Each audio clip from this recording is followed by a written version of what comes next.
Remember the Democrat primary debate back in 2020?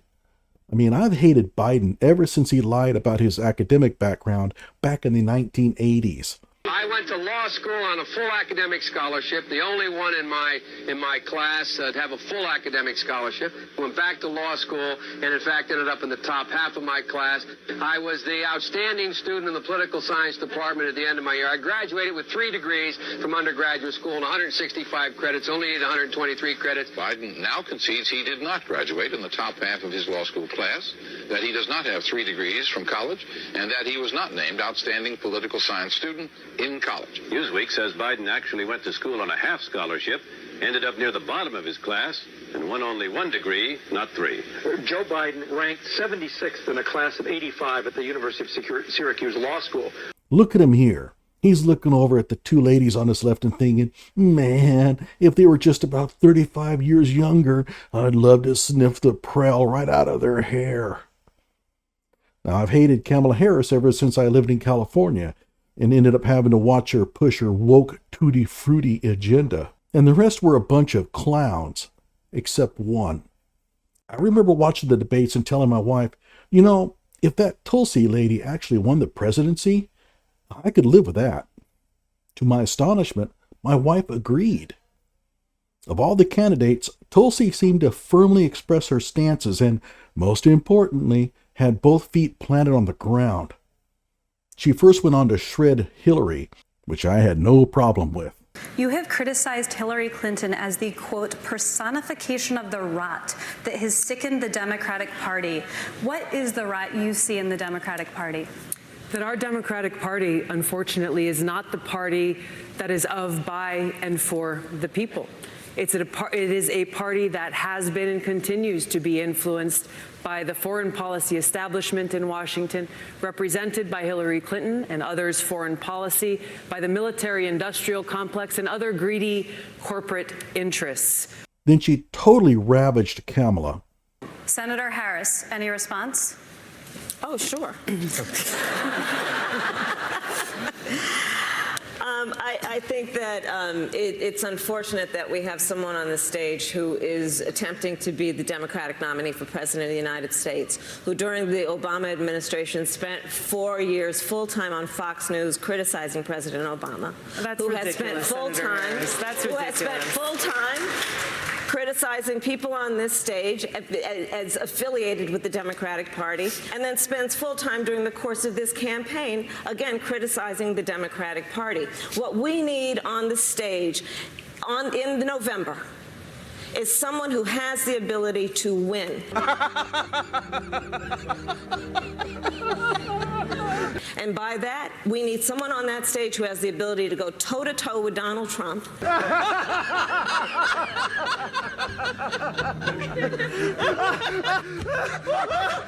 And someone who has the ability to rebuild the Obama coalition and bring the party and the nation together. I believe I am that candidate. Thank you, Senator. Yes. Congresswoman Gabbard, I'll give you a chance to respond. What Senator Harris is doing is unfortunately continuing to traffic in lies and smears and innuendos because she cannot challenge the substance of the argument that I'm making, the leadership and the change that I'm seeking to bring in our foreign policy, which only makes me guess that she will, as president, continue the status quo, continue the Bush-Clinton-Trump foreign policy of regime change wars, which is deeply destructive. So I grew some respect for her. She still had that Democrat label, so I probably wouldn't have voted for her at that time. I've been a Republican since Reagan. But if Tulsi had won the nomination and later the presidency, I would have been, yeah, okay. A loss always stings, but at least it's her and not this. Or this.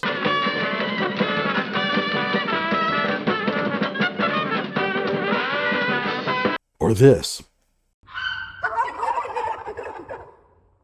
Since then, Tulsi has left the plantation and will likely serve as the Director of National Intelligence for Donald Trump.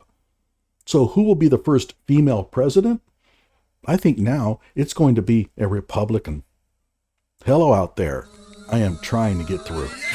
With cold, blunt analysis cradled in the warmth of reasoning, It's time for Johnny Walker Dread to straighten you out on a thing or two. Emanating all the way from exciting Las Vegas, Oklahoma, it's time for the Johnny Walker Dread Show. Realize that some of you simply don't want a woman to be president. I mean, I understand. I get that. But it's going to happen sooner or later. If Hillary hadn't been so much of a scumbag and Harris hadn't been such an idiot, we would have had one by now. Sooner or later, Democrats will put a female up for the presidency that is actually electable. So if the U.S. is going to have a female president eventually, it might as well be someone you can stand listening to for 15 minutes. Especially when she looks like this. Tulsi earning the nomination will pose all kinds of problems for the Democrats. Remember, ever since Trump eviscerated both of their female candidates, they've been moaning and groaning that the country just isn't ready for a female president, and those conservatives are too misogynistic to vote for a woman. And this election tells us a lot about who we really are as a country. Well, now what?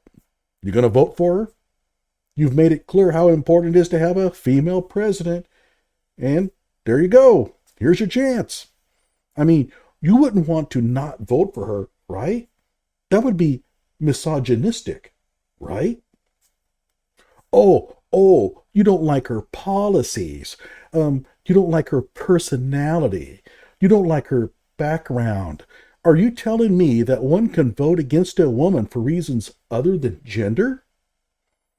And what are you going to tell your daughters? Remember how you had to break the awful news on the morning after the election that a woman wasn't good enough to be president after all.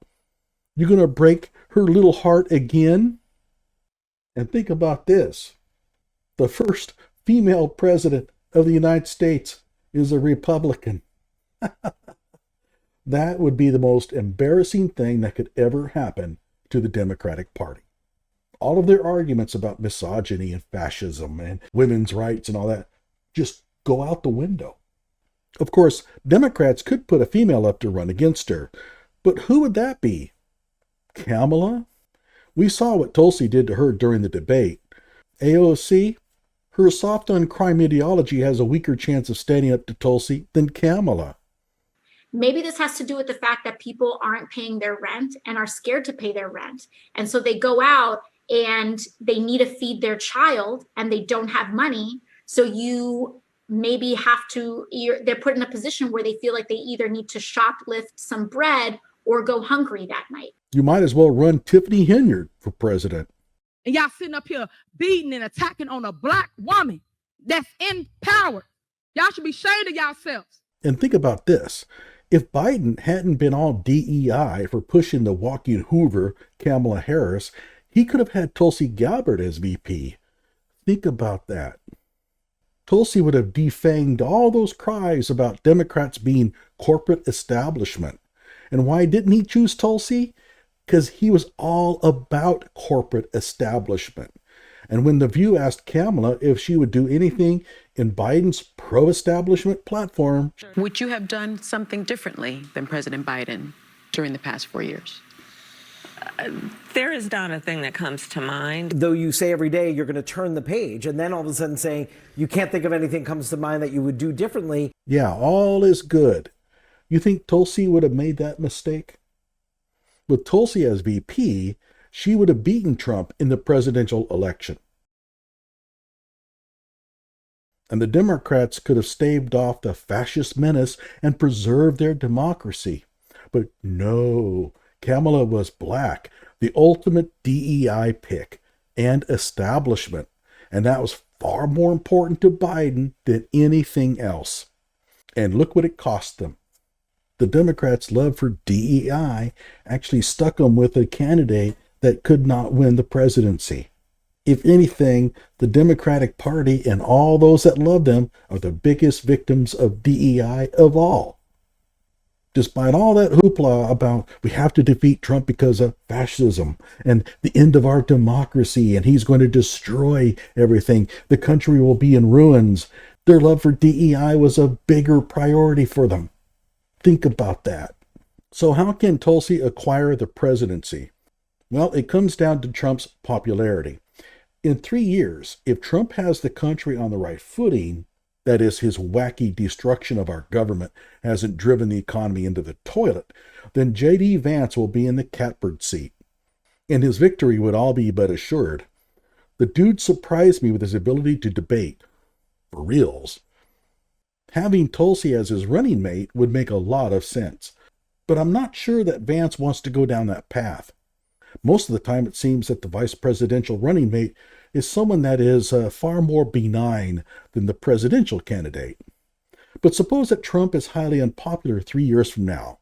Suppose that a loaf of bread costs $6.50. Trump tied his success to inflation. And that may have been his undoing, since inflation is not only inherently measurable, it's also impossible to fool the public. When Joe, the strip joint security dude, has to shout out 6 clams and 50 pebbles for a loaf of Sara Lee in the checkout line, there's nowhere to hide. In short, Vance could end up trying to win a primary with already low polling favorability, so the GOP membership may be looking for someone else. If Tulsi hasn't tied herself too closely to Trump's presidency, she could get the nod. Will GOPers vote for her? Yeah, I think so. She's damn easy on the eyes and has a strong military background. Her anti-establishment persona would work well with both Trump and Bernie supporters. Being a former Democrat actually helps. It would be hard for the left to claim that Tulsi is a neo-Nazi fascist out to destroy the world. You didn't seem to have those feelings about her when she was a Democrat. I know what many of you are thinking. What about gun rights? Tulsi is going to need to strengthen her position on gun rights. Yes, she has said a lot of things that sound eerily reminiscent of DEI, but I don't think that will pose much of a problem. I'm not aware of any campaign promises that she has made as far as diversity goes. Without promises, this is just lingo that she can easily shrug off. So my advice to Tulsi is the following. 1. Don't align yourself too closely with Trump. Watch where the wind is blowing. And if economic hardship is on the horizon, distance yourself from Trump like Kamala Harris distances herself from her previous political stances. Number 2, reinvent yourself on gun rights. Pro-gun control stances won't help you get elected and will only serve as an excuse for right-wingers to not support you. Or at the very least, don't promise to take part in any initiative to push gun control legislation. So, would you vote for her? Like my video and subscribe to my channel.